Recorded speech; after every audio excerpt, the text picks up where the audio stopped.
Perkenalkan, nama saya Raimundus Bumi Putra Utama Haryanto. Saya biasa dipanggil nama Raiput dengan NIM D1A022124 dari kelas D angkatan 2022. Di sini saya akan menjalankan tugas rancangan penelitian. Saya akan menjelaskan materi praktikum yang berkaitan dengan RBSL. Yang pertama, RBSL sendiri adalah rancangan bujur sangkar Latin, atau bisa disebut juga dengan Latin Square Design.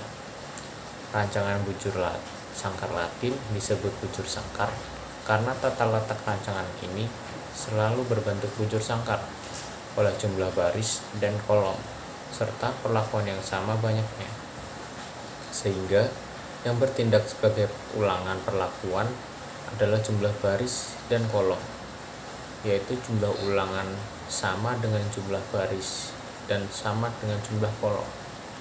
Disebut Latin karena untuk perlakuannya digunakan simbol huruf Latin. Oleh karena itu, bentuk yang dihasilkan bujur sangkar Latin 3x3, 4x4, 5x5, dan seterusnya. Bujur sangkar Latin RBSL digunakan apabila rancangan membutuhkan penanganan yang lebih kompleks. Artinya, keheterogenan materi percobaan, unit-unit percobaan tidak dapat dikendalikan hanya dengan pengelompokan satu sisi keragaman saja, karena RBSL mampu mengendalikan komponen keragaman unit-unit percobaan dari dua arah baris dan arah kolom. Yang selanjutnya adalah tabulasi. Tabulasi data yang dilakukan adalah langkah-langkah tabulasi, merupakan aktivitas untuk melakukan pengamatan data dan penyusunan data ke dalam tabulasi data untuk keperluan analisis data. Tabulasi data pada RBSL merupakan jenis tabulasi data three-way classification atau tabulasi data tiga arah.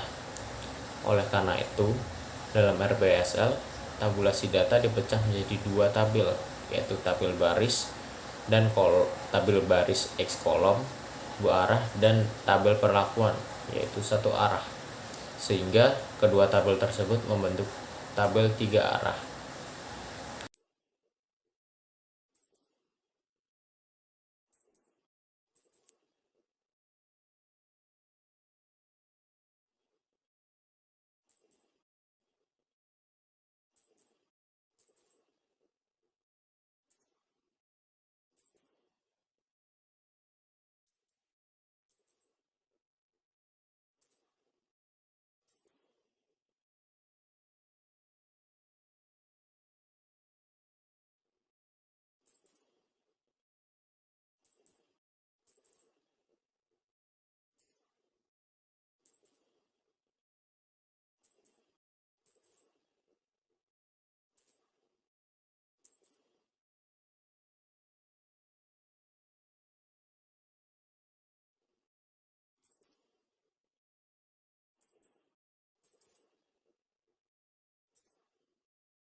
Selanjutnya adalah analisis data.